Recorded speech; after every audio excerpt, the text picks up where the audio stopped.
ఈ వీడియో ఎవరి కోసం అని అంటే సొంత కార్లు ఉన్నవాళ్ళు ఉంటారు కదండి, వాళ్ళ కోసం. కార్లు ఉన్నవాళ్ళు పిల్లల విషయంలో ఎంత జాగ్రత్తగా ఉండాలనే దాని గురించి ఈరోజు మాట్లాడుకుందాం.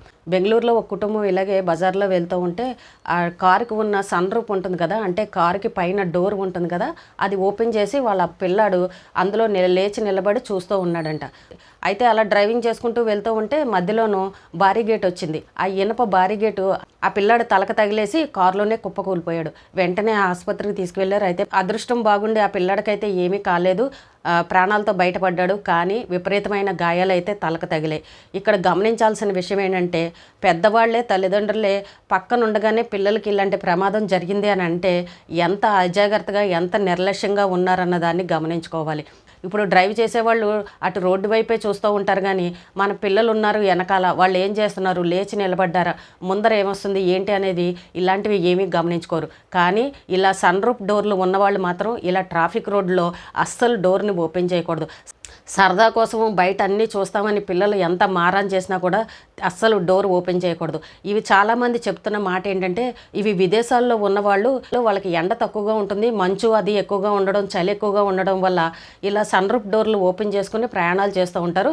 అలాంటి చోట ఈ డోర్ను ఓపెన్ చేసుకుని ఎంజాయ్ చేయొచ్చు, కానీ ఇలా ట్రాఫిక్ ఉన్న రోడ్లలో మాత్రం ఇలా డోర్ ఓపెన్ చేసి పెద్దవాళ్ళైనా సరే పిల్లలైనా సరే తల మాత్రం బయట పెట్టకూడదని చెప్పేసి ప్రతి ఒక్కళ్ళు చెప్తున్నారు. అలాగే మన పక్కన వేరే వాహనాలు ఏమన్నా వెళ్ళాయి అనుకోండి, బస్సులో లారీలో ఏదన్నా వెళ్ళిందనుకోండి, దుమ్ము కానీ ఇసుక కానీ ఏదైనా వస్తువులు కానీ వచ్చి మన తలకు తగిలే ప్రమాదం కూడా ఉంటుంది. అలాగే ఇంకొంతమంది చెప్తున్నారు, ఎప్పుడైనా వర్షం వచ్చినప్పుడు ఆ డోర్ ఓపెన్ చేసుకుని సరదాగా ఓపెన్ ప్లేసుల్లో ఎంజాయ్ చేయడం కోసం, అలాగే నైట్ పూట నక్షత్రాలు అవి చూస్తూ లాంగ్ డ్రైవ్ వెళ్ళిన వాళ్ళకి హైవేల మీద వెళ్ళేటప్పుడు అలాంటి చోట ఓపెన్ చేసుకోవచ్చు. కానీ ఇలా ట్రాఫిక్ జనాలు తిరిగే మధ్యలో మాత్రం ఈ డోర్ ఓపెన్ చేయకూడదు. అక్కడ డ్రైవ్ చేసే వాళ్ళది ఇది చాలా తప్పు అని చెప్పేసి చెప్తున్నారు.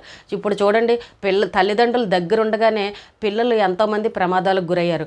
డోర్ లాకులు పడిపోయి ఊపిరాడక చనిపోయిన చిన్నపిల్లలను మనం చాలా చూసాం. మొన్న కర్ణాటకలో మహానంది వెళ్ళినప్పుడు కూడా ఒక కుటుంబం ఇలాగే వెళ్ళి చంటి పిల్లాడిని కారులో పడుకోబెట్టి భార్య తీసుకువెళ్ళింది అనుకుని భర్త తీసుకొస్తాడులే అని భార్య, ఇద్దరు కూడా గుళ్ళో దర్శనానికి వెళ్ళిపోయారు. పిల్లాడు కారులో ఉండిపోయాడు. అంటే ఎంత నిర్లక్ష్యంగా ఉన్నారో చూడండి, తల్లిదండ్రులు దగ్గరున్నా సరే. మొన్న ఇంకొక కుటుంబం పెళ్లికి వెళ్ళి వస్తూ కూడా రోడ్డు పక్కన కారు ఆపి పాపను అందులో కూర్చోబెట్టి ఏదో కొనుక్కొద్దామని చెప్పేసి షాప్ దగ్గరికి వెళ్ళారు. ఈ లోపు డోర్ లాక్ పడిపోయింది. ఆ లాక్ తీయాలంటే ఆ పాపకు చేత కావట్లేదు, కారు తాళాలు లోపల ఉండిపోయి. అప్పుడు కూడా చాలా ఇబ్బంది పడి అందరూ కలిసి ఆ డోర్ను ఓపెన్ చేశారు. చూసారా అండి, ఇలాంటి ప్రమాదాలు మనకు తెలియకుండానే అనుకోకుండానే జరుగుతూ ఉంటాయి. ఇప్పుడు జరిగిపోయిన తర్వాత మనం బాధపడే కంటే ముందుగానే జాగ్రత్తగా ఉండాలి. కారు అనేది ప్రతి ఒక్కరికి ఫ్యాషనే, కారులో తిరగాలని అందరూ అనుకుంటారు. కానీ కారు కొనుక్కున్న తర్వాత మనం ఎంత జాగ్రత్తగా ఉండాలి, చిన్నపిల్లల విషయంలో ఎంత జాగ్రత్తగా చూసుకోవాలన్న సంగతులు అయితే మర్చిపోతారు. పిల్లలు ఆడుకుంటున్నారు కదా అని చెప్పేసి కారు డోర్లు తీసి పెట్టేస్తారు. ఆ పిల్లలు లోపలికి వెళ్ళి లాకులు వేసేసుకుంటారు. వాళ్ళకి తీయడం చేత కాదు, ఊపిరాడక ఎంతోమంది పిల్లలు చనిపోయిన వాళ్ళని మనం అలాంటి సంఘటనలు చూసాం. కారులో తిరగాలి, ఎంజాయ్ చేయాలని కోరిక అందరికీ ఉంటుంది, కానీ పిల్లలను కూడా జాగ్రత్తగా చూసుకోవాలని మాత్రం గమనించుకోండి. ఇప్పుడు పెద్దవాళ్ళు తల్లిదండ్రులు ఉండగానే ఇప్పుడు ఈ పిల్లాడికి ఈ సంఘటన జరిగింది. ఇప్పుడు నేరం ఎవరి మీద వేయాలి, ఇప్పుడు శిక్ష ఎవరికి వేయాలి? ఇప్పుడు డ్రైవింగ్ చేసే అతన్ని అనాలా, ఈ పిల్లాడు తప్ప అని అనాలా? అప్పుడు డ్రైవింగ్ చేసేవాళ్ళు రోడ్డునే చూస్తారు తప్ప ఈ వెనకాల ఈ పిల్లాడు ఏం చేస్తున్నాడని గమనించుకోలేదు అని అంటే ఇప్పుడు డ్రైవర్ తప్ప అని అనాలా లేదా చెప్పండి. ఈ సంఘటన జరిగిన తర్వాత కర్ణాటక పోలీసులు ఏం చెప్తున్నారు అని అంటే, ఇలా కనుక పిల్లలకు డోర్లు ఓపెన్ చేసి బయటకు వచ్చి ఏదైనా ప్రమాదం జరిగిందంటే పరిస్థితిని బట్టి అక్కడ తగిలిన గాయాలను బట్టి శిక్షలు మాత్రం కఠినంగా ఉంటాయి. అది కుటుంబ సభ్యులైనా సరే బయట వాళ్ళైనా సరే ఎవరైనా సరే పిల్లల విషయంలో జాగ్రత్తగా ఉండాలని ఇలాంటి కొత్త రూల్స్ని అయితే పెట్టారు. కాబట్టి పిల్లల విషయంలో చాలా జాగ్రత్తగా ఉండండి. పిల్లల్ని కారులో కూర్చోబెట్టి మీరు బయటకు వెళ్ళడం కానీ, పిల్లలు ఆడుకుంటున్నారు కదా అని చెప్పేసి కారు డోర్లు తీసి పెట్టేయడం కానీ, డోర్లు ఓపెన్ చేసుకుని మీరు ఎంజాయ్ చేయండి అని తలకాయలు బయట పెట్టడం కానీ ఇలాంటివి ఏవి కూడా చేయకూడదు. పెద్దవాళ్ళు అందరూ కూడా వీటిని గమనించుకోవాలి, పిల్లలను ఒక కంట కనిపెట్టుకోవాలి. పిల్లలకి ఏదైనా జరిగింది అని అంటే మా తప్పు ఏమీ లేదు, ఇది అనుకోకుండా జరిగింది, మేము పొరపాటున జరిగిందని తర్వాత మీరు ఎన్ని అనుకున్నా కూడా బాధపడినా కూడా ప్రయోజనం ఉండదు. ఒక్కొక్కసారి చూడండి, ఇలా బాగా డబ్బున్న వాళ్ళు సెలబ్రిటీలు పిల్లలు అందరూ కూడా ఇలాగే సన్ రూఫ్ డోర్లు ఓపెన్ చేసి ఎంజాయ్ చేయడానికి ఎంజాయ్ చేస్తూ ఉంటారు. కానీ వాటి వల్ల ఎంత ప్రమాదం అనేది మాత్రం ఎవరు గుర్తించరు.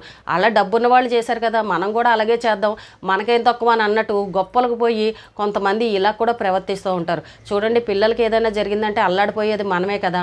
కార్లు ఉన్నవాళ్ళు పిల్లల విషయంలో చాలా జాగ్రత్తగా ఉండాలి. మనం ఇలాంటివి మళ్ళీ మళ్ళీ జరగకూడదు అని అనుకుంటాం, కానీ ఎక్కడో ఒక చోట ఏదో ఒక సంఘటన జరుగుతూనే ఉంది.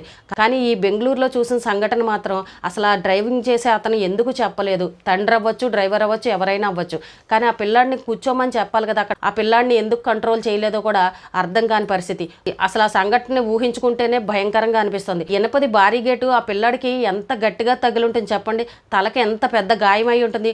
కార్లు ఉన్న వాళ్ళు విదేశాల్లో వాళ్ళు చేశారు, సెలబ్రిటీలు ఇలా చేశారు, మనం కూడా అలాగే ఎంజాయ్ చేద్దామని మాత్రం ఎవ్వరు అనుకోవద్దు. మీ పిల్లల విషయంలో చాలా జాగ్రత్తగా ఉండండి.